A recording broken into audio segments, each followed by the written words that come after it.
Welcome to Story Tales. Please like this video and subscribe to Story Tales. I hope you enjoy the story. Let's begin.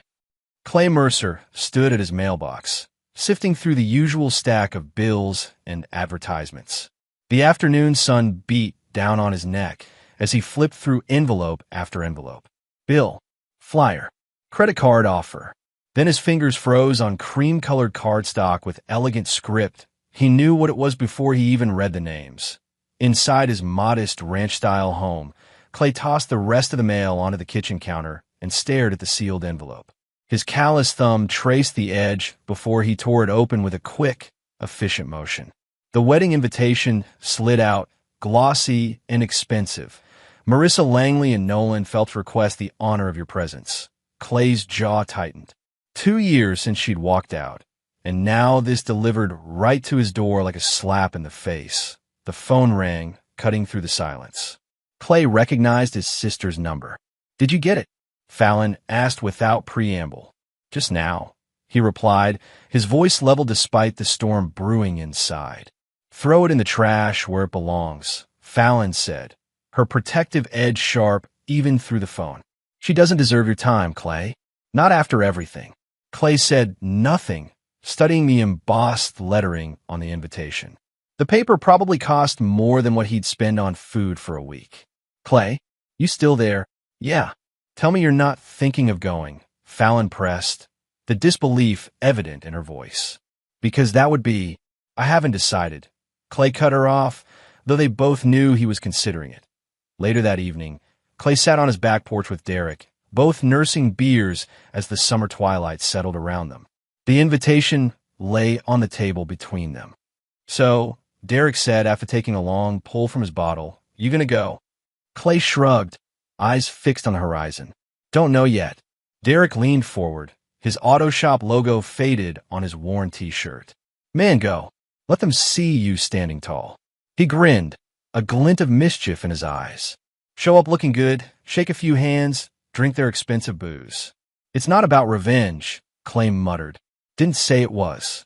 Derek set his beer down with a soft clink. "But you deserve to show them that you survived. That you're still here, still you." He pointed at Clay's chest. "Still solid." Clay picked up the invitation, studying it one more time before tucking it into his shirt pocket. He wouldn't make a scene, wouldn't cause trouble, but maybe, just maybe, he needed to see it with his own eyes. The final chapter. The last nail. "I'll think about it," he said, but they both knew he'd already decided. That night, sleep evaded Clay. He lay in bed staring at the ceiling, memories crowding, and despite his efforts to push them away 0.5 years ago, he'd been promoted to supervisor at Pacific Northwest Shipping. Clay had come home with a bottle of wine, nothing fancy, but the best he could afford, and told Marissa the news over dinner. "That's great, honey." Her smile hadn't quite reached her eyes. "How much more does it pay?" Clay had explained the modest salary increase, emphasizing the benefits and potential for growth.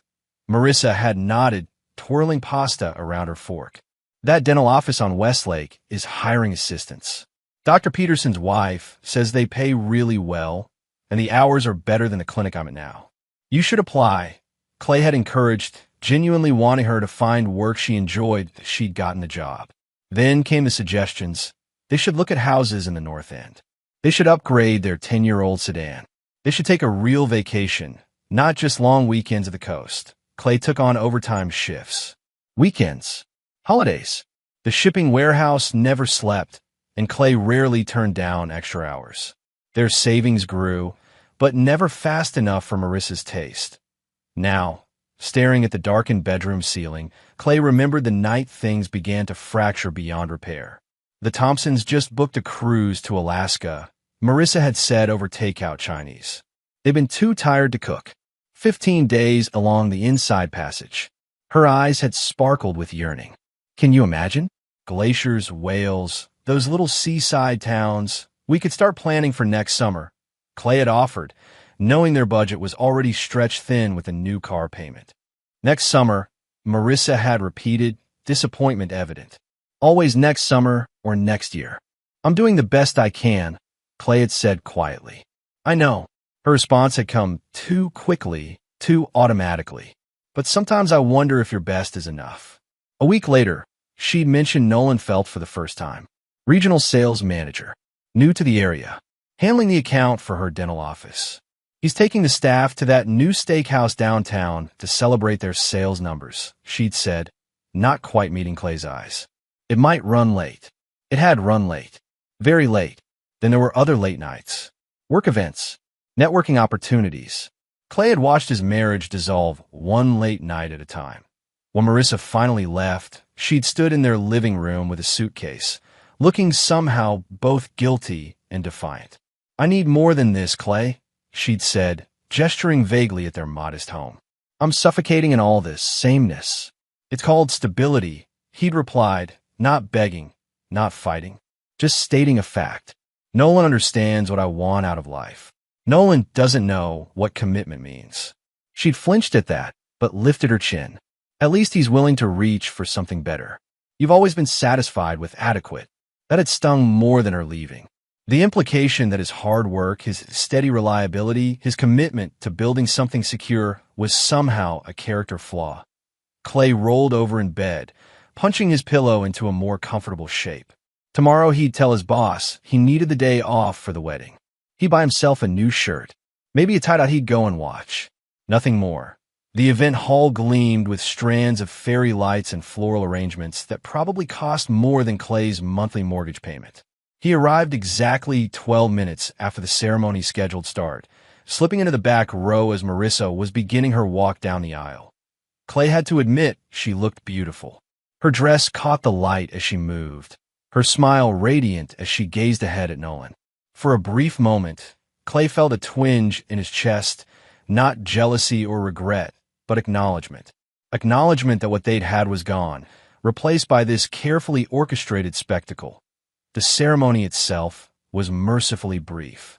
Clay sat perfectly still, his face neutral as he watched his ex-wife pledge herself to another man. When the officiant asked if anyone objected, Clay noticed several guests glancing nervously in his direction. He kept his expression impassive as the newly married couple processed back down the aisle. Marissa's eyes met Clay's. For an instant, her confident smile faltered. Clay gave her the slightest nod, a simple acknowledgement of her gaze. Nothing more. The reception was held in an adjoining room, transformed with more lights, flowers, and elegantly set tables. Clay found his assigned seat at the very back of the room, of course, and settled in.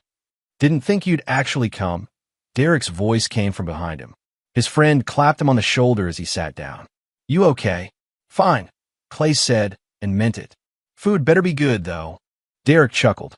"Open bar, at least." "Saw your sister prowling around by the entrance."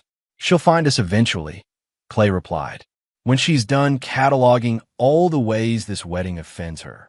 Sure enough, Fallon appeared minutes later, sliding into the empty chair beside Clay. She wore a simple navy dress, her hair pulled back in a no-nonsense style that contrasted with the elaborate updos around them.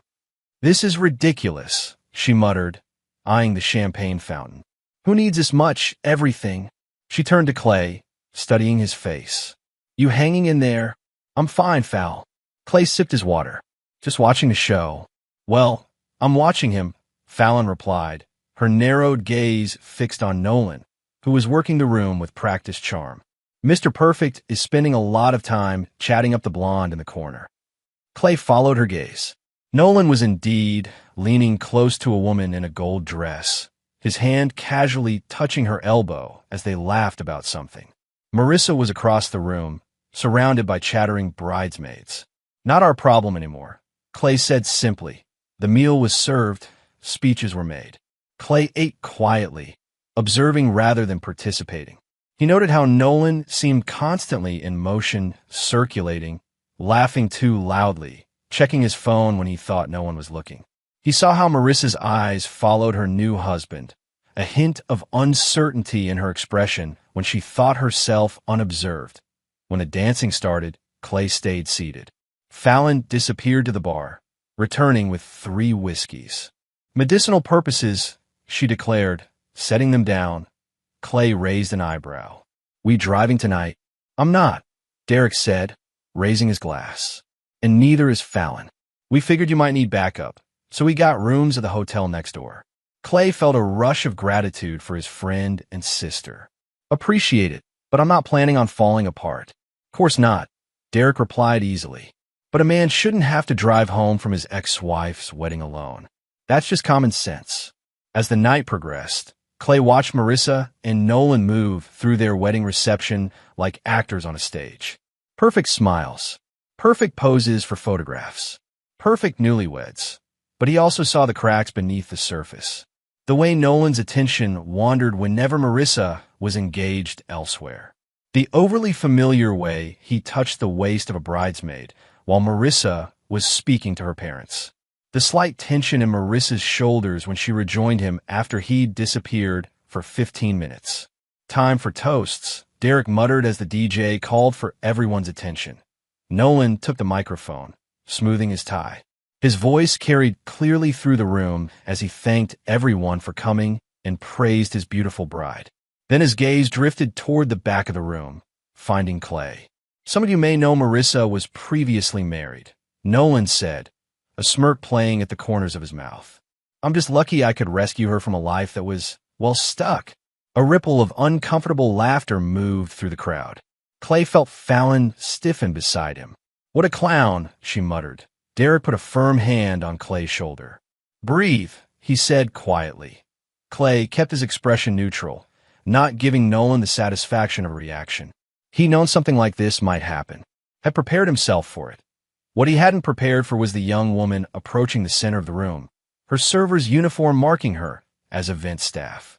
She removed her cap, revealing a face that somehow looked familiar to Clay, though he couldn't place why. The young woman cleared her throat. I'm Harper, she announced, her voice trembling slightly. I'm Nolan's daughter. The room fell silent. Every head turned, first to the young woman, then to Nolan, whose confident smile had vanished. Clay leaned forward, suddenly very interested in what would happen next. The laughter that followed Nolan's toast curdled in the air as guests processed what they'd just heard. Clay felt dozens of eyes flick toward him, measuring his reaction to the public taunt. His jaw tightened, but he kept his expression neutral. What a disgusting thing to say, Fallon whispered, her body tense as though ready to spring across the room. Especially at his own wedding. Clay said nothing. He'd spent 2 years working alongside shipment crews, controlling docks filled with tired, frustrated men. He'd learned that losing your temper meant losing control, and Clay never lost control that Derek's hand remained firm on Clay's shoulder. Breathe, he repeated. I'm fine, Clay muttered, and he was. The dig had landed exactly as he'd expected, Nolan establishing dominance, marking territory, puffing himself up at Clay's expense. Marissa stood beside her new husband, her smile faltering slightly at his words.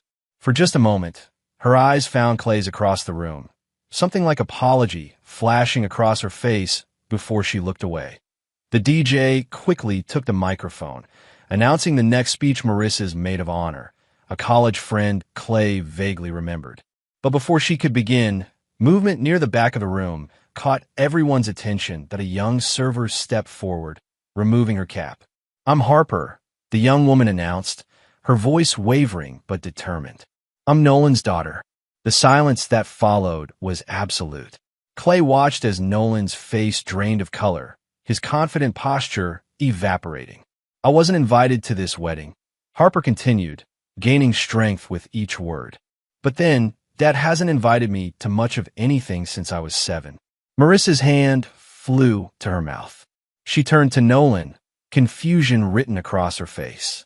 Harper, this isn't the place, Nolan said, attempting to regain his composure. We can talk privately. No, we can't, Harper interrupted. Because every time I try to talk to you privately, you have an excuse, or you're busy, or you send me to voicemail. Clay watched, fascinated. The girl couldn't be more than 19, but she stood her ground with a quiet dignity that impressed him. I wouldn't be here at all, Harper continued, except I heard you were getting married, and I thought your new wife deserved to know what she's getting into. She reached into her pocket and pulled out her phone. I've been keeping track of Dad's business trips for the past year, the ones that never quite matched up with his company's calendar. Nolan stepped forward. That's enough. No, it isn't, Harper replied firmly. Not when you've been seeing women in Portland, Seattle, and Vancouver while dating Marissa. Not when you've been lying about your finances and your job performance. Not when you've been promising Marissa a life you can't actually deliver. Marissa's face had gone pale. She stood frozen beside the head table, one hand gripping the back of a chair for support. Harper held up her phone. I have dates, photos, messages. I have proof of everything I'm saying. She looked directly at Marissa. I'm sorry to do this at your wedding, but I wish someone had told my mom before she married him. Murmurs rippled through the crowd. Clay saw phones being discreetly raised, guests capturing the unfolding drama.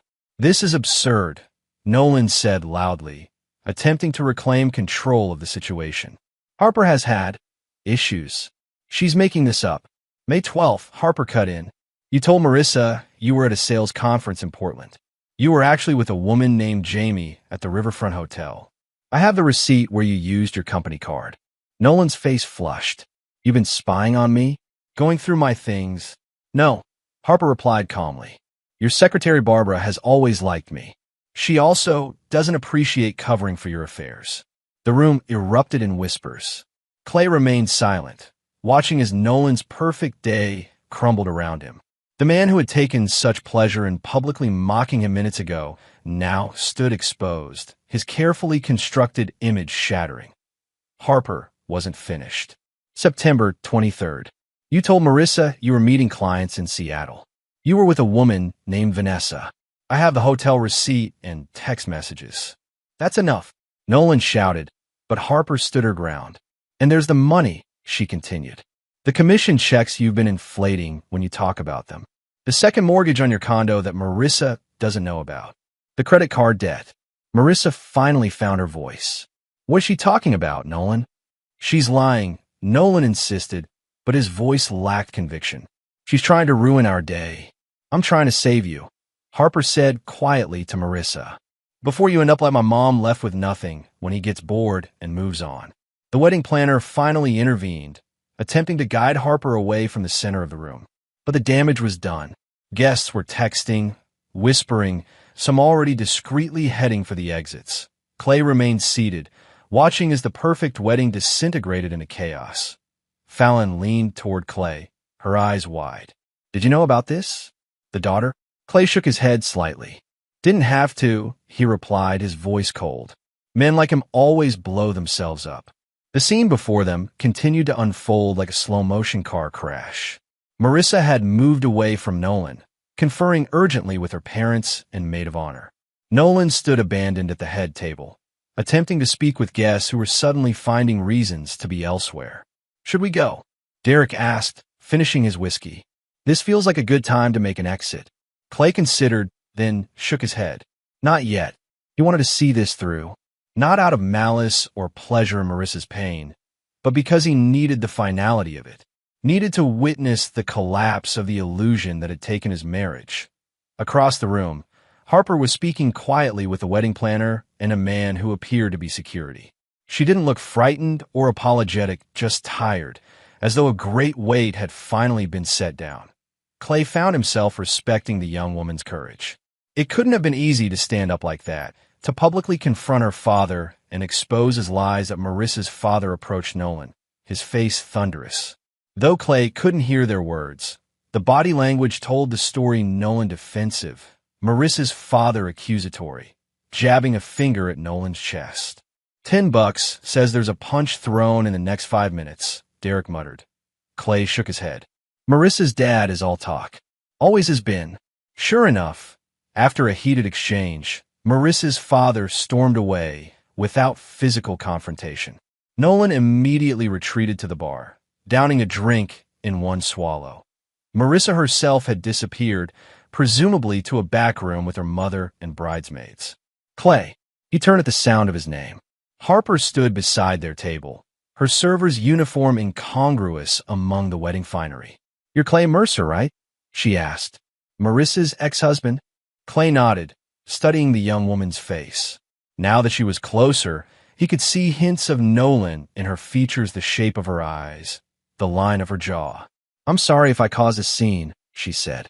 But I couldn't let him do it again. You did what you needed to do, Clay replied simply. Harper twisted her hands together. I should go. They'll probably fire me, but it was worth it. Wait, Fallon said, pulling out a chair. Sit for a minute. You look like you could use a break. Harper hesitated, then sat down, exhaustion evident in the slump of her shoulders. How did you end up working this wedding? Derek asked, sliding his untouched water glass toward her. I work for the catering company, Harper explained, taking a grateful sip. I didn't know it was Dad's wedding until I showed up for the shift. When I saw him, I don't know, something broke inside me. All those years of watching him walk away, listening to his excuses. She shook her head.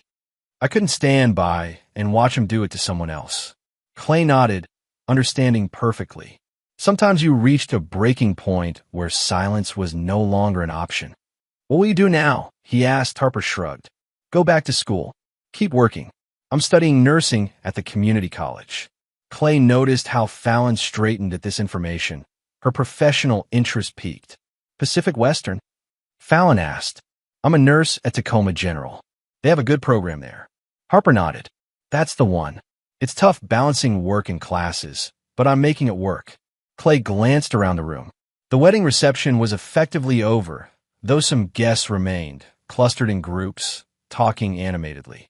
The three-tiered wedding cake stood untouched, the tiny figurines of bride and groom a mockery of the evening's events. You should go, Clay told Harper gently, before this gets more complicated. She nodded, rising from the chair. Thank you. For not judging me, I guess. Nothing to judge, Clay replied honestly. You told the truth. After Harper left, Clay, Fallon, and Derek sat in silence, watching the remnants of the celebration disintegrate around them. You okay? Fallon asked eventually.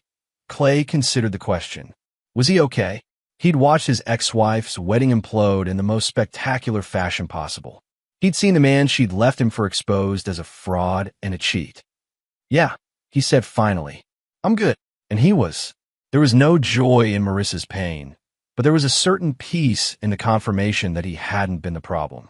That the more she'd been seeking had turned out to be nothing but smoke and mirrors. Let's go, he said, standing. Nothing more to see here. As they walked toward the exit, Clay caught a glimpse of Marissa through a partially open door still in her wedding dress. Mascara streaked down her face, surrounded by concerned friends. Their eyes met briefly across the distance. Clay didn't nod, didn't smile, didn't acknowledge her pain or her tears. He simply turned and walked out into the cool night air, leaving the broken celebration behind. The weeks following the wedding disaster unfolded exactly as Clay had predicted. Though he made no effort to follow the drama, information found its way to him through shared acquaintances and Tacoma's surprisingly efficient gossip network. Monday morning at the shipping warehouse, Clay reviewed manifests at his desk when Tim from accounting stopped by, coffee in hand. Heard you were at the Langley Phelps wedding, Tim said, leaning against the doorframe. Sounds like it was eventful. Clay continued checking numbers. Wouldn't know. Left early. Well, you didn't miss much after just the father of the bride asking for refunds from the venue. Tim sipped his coffee. My wife's cousin works there.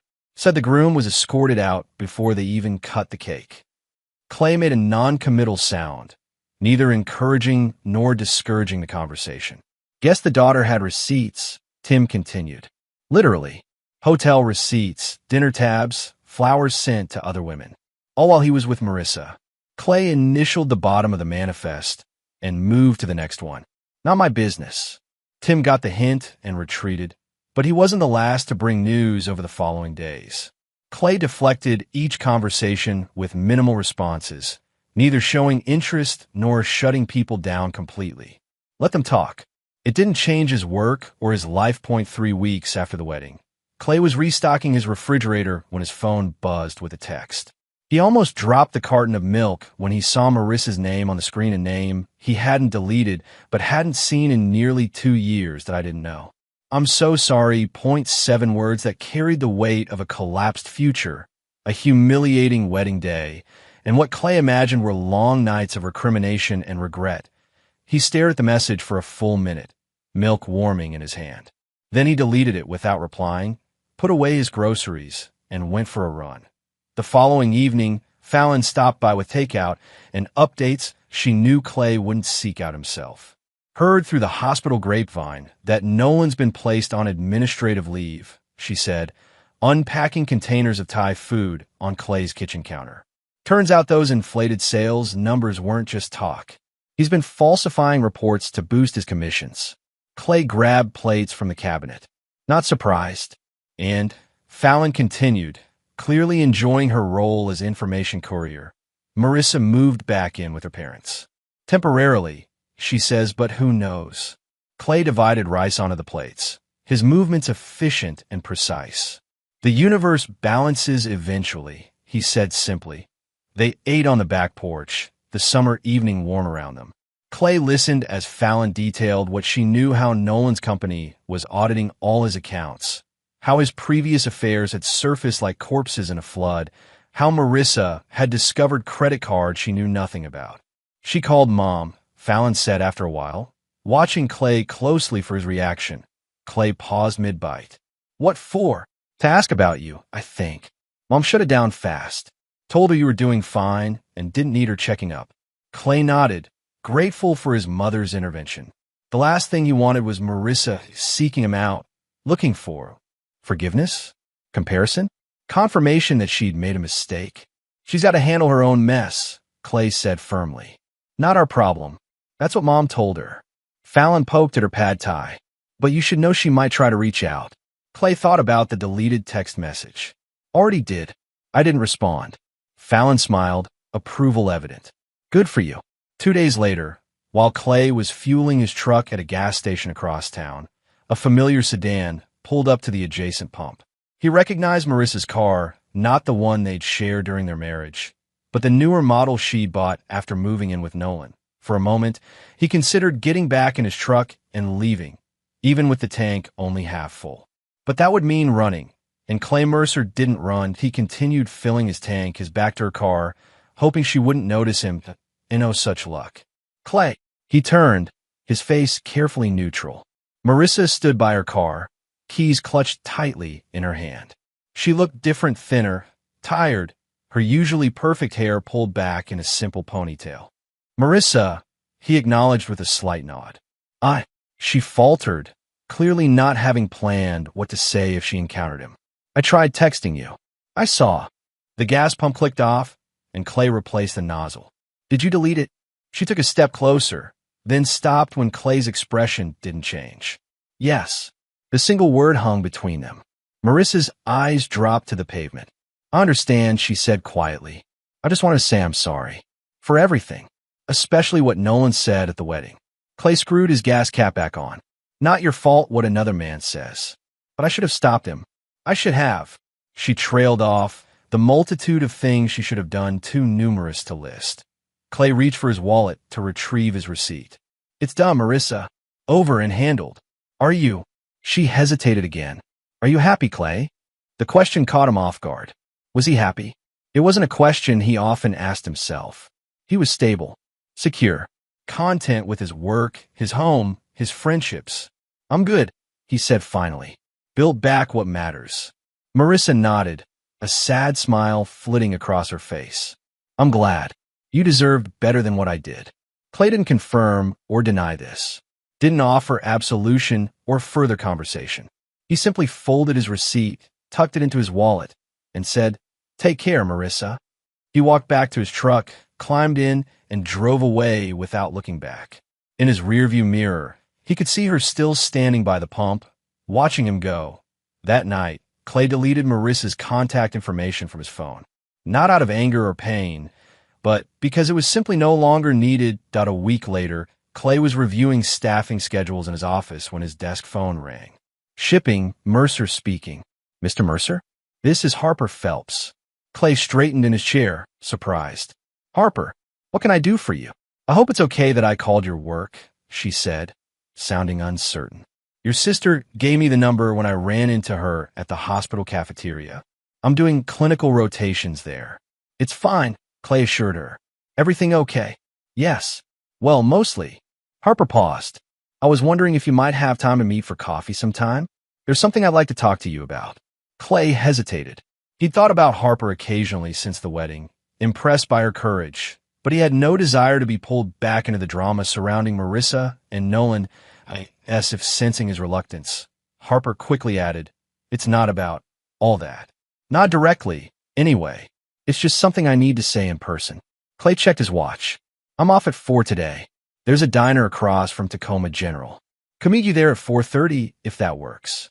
"That's perfect," Harper said, relief evident in her voice. "Thank you, Mr. Mercer." "Clay," he corrected automatically. "Clay," she repeated. "I'll see you at 4:30. The diner was half empty when Clay arrived, the afternoon lull between lunch and dinner rushes.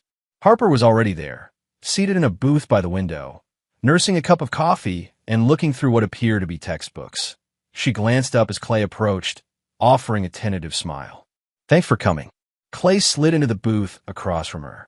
"No problem." A waitress materialized with menus and a coffee pot. Clay accepted a cup, ordered a slice of apple pie, and waited until they were alone again before speaking. "So," he said, "what did you want to talk about?" Harper closed her textbook, pushing it aside. "First, I wanted to thank you for how you treated me at the wedding. You were one of the only people who didn't look at me like I was either crazy or horrible for what I did." Clay shrugged. "You told the truth. Sometimes that's necessary. That's kind of why I wanted to talk to you," Harper continued. "After everything happened, I kept thinking about how calm you were. Like you knew it would all fall apart eventually. I had my suspicions about Nolan," Clay admitted, "even before he and Marissa got together. Men who talk that big usually have something to hide." Harper nodded, turning her coffee cup in slow circles. "I want to make sure you knew I didn't do it for you. I mean, not to help you get back at Marissa or anything like that. Never thought you did," Clay assured her. "Good." Her shoulders relaxed slightly. "Because I did it for me. And maybe a little bit for Marissa, even though I don't know her. She looked up, meeting Clay's gaze. "I've watched my dad hurt people my whole life. My mom, me, his girlfriends, and everyone just let him get away with it because he's charming and confident and acts like he has all the answers." Clay nodded, understanding completely. Some people build their lives on appearances. Works until it doesn't. "Exactly." Harper took a sip of her coffee. "Anyway, after the wedding, I lost my job with the catering company, which I expected." "Sorry to hear that," Clay said, meaning it. Harper shrugged. "It's okay. It wasn't a great job anyway, but it's making it harder to pay for school, and with my clinical rotations, I don't have a lot of flexible time for work." Clay studied her for a moment. Harper wasn't asking for help directly, but he could read between the lines. "We hire part-time at the warehouse," he said. "Office work mostly. Filing, data entry, basic stuff. Hours can be flexible around school schedules." Hope flickered in Harper's eyes. "Really? That sounds perfect." "Can't promise anything," Clay cautioned. "But I can put in a word with HR. We're always shorthanded on the administrative side." "I would really appreciate that," Harper said earnestly. "I'm a hard worker, I promise." "I believe you," Clay replied, and he did. Anyone with the courage to stand up like she had at the wedding wouldn't shy away from hard work. Their conversation shifted to Harper's nursing program, her career goals, her life before Tacoma. Clay found himself impressed by her resilience, her clear-eyed view of her situation and her father's failings. As they finished their coffee, Harper pulled an envelope from her bag. "One more thing. I thought you should have these." Clay accepted the envelope but didn't open it. "What is it?" "Copies of some of the evidence about Nolan," Harper explained, "in case Marissa or anyone tries to paint you as the bad guy in all this. I know how my dad operates. He's probably already spinning some story about how you put me up to it or something." Clay set the envelope on the table between them. "Don't need these. Not interested in proving anything to anyone." Harper looked surprised. "But what if he tries to blame you?" "Let him," Clay replied simply. "People who know me know the truth. People who believe him weren't worth my time anyway." Harper considered this, then slowly nodded. "That's actually really impressive." Clay shrugged. "Just practical. Can't control what others think or say. Can only control myself." "I wish I could be that detached about it all," Harper admitted. "Comes with time," Clay told her, "and distance." As they prepared to leave, Clay reached into his wallet and pulled out his business card. My direct line at work, he said, handing it to her. Call if you need a reference for that job application. Or anything else. Harper accepted the card carefully, as though it represented more than just contact information. Thank you, she said. For everything. Clay nodded, uncomfortable with her gratitude. You did the hard part yourself, standing up when it mattered.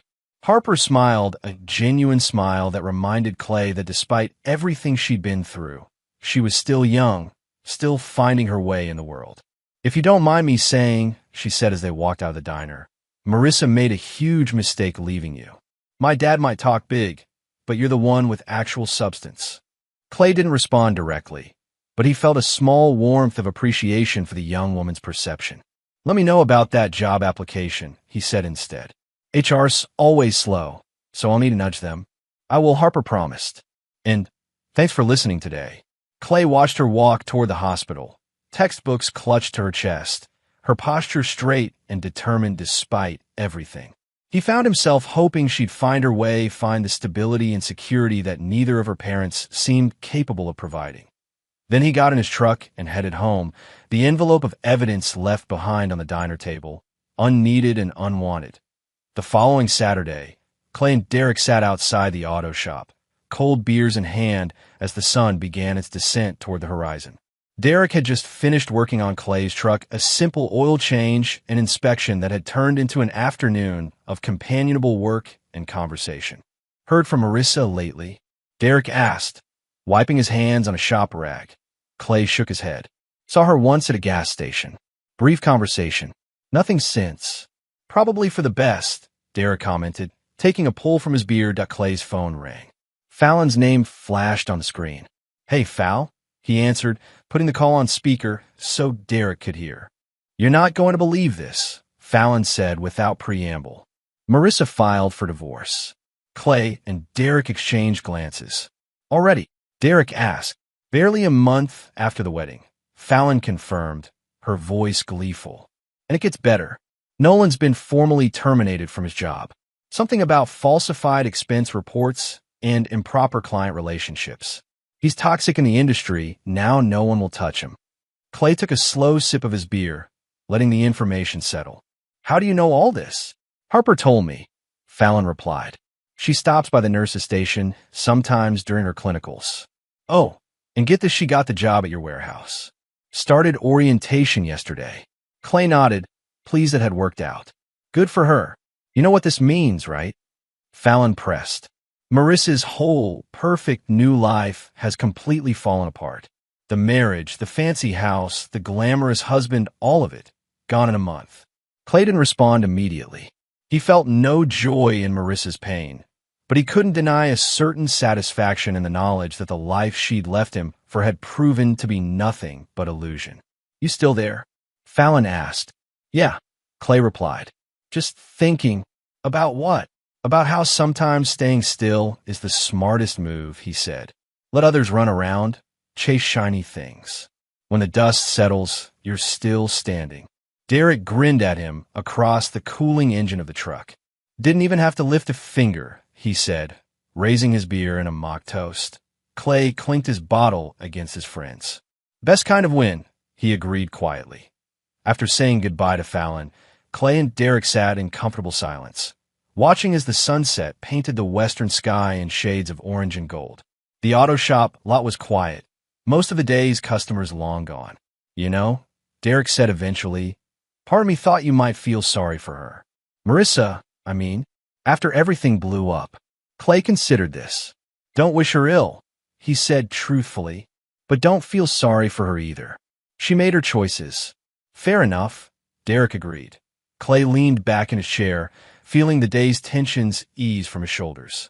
There was something deeply satisfying about sitting here, outside an honest mechanic's shop, drinking a cold beer with a trusted friend, knowing he'd built something solid and real. He thought about the contrast Nolan's carefully constructed facade of success versus Clay's modest but genuine achievement. The big house versus the manageable mortgage. The flashy job title versus the steady work. Sometimes I wonder, Clay said, breaking the comfortable silence, if she ever realized what she was throwing away. Derek raised an eyebrow. Getting philosophical on me, Mercer? Clay shook his head, just thinking out loud. Not about getting back together or anything like that. Just about values. Well, Derek said, finishing his beer, I'd say the evidence speaks for itself. You're here, steady as always. She's filing divorce papers 1 month after her wedding. Clay nodded, a small smile playing at the corners of his mouth. When you put it that way. As the twilight deepened around them, Clay felt a sense of completion, of closure. The chapter of his life that included Marissa was truly finished now. Not with dramatic confrontations or tearful reconciliations, but with the simple, undeniable reality of their diverging paths. He had stayed true to himself, to his values, to his understanding of what mattered in life. And in the end, that steadfastness had proven to be its own reward. Need to get going, Clay said, eventually standing and stretching. Early shift tomorrow. Derek nodded, gathering the empty bottles. Same time next weekend? Game's on at 4. I'll bring the food, Clay promised. As he drove home through the familiar streets of Tacoma, Clay felt something settle within him, a quiet satisfaction, a sense of rightness. He hadn't needed to fight, to argue, to prove himself. He simply needed to stand firm, to be who he'd always been. And in the end, that had been enough. More than enough that IT had been a victory.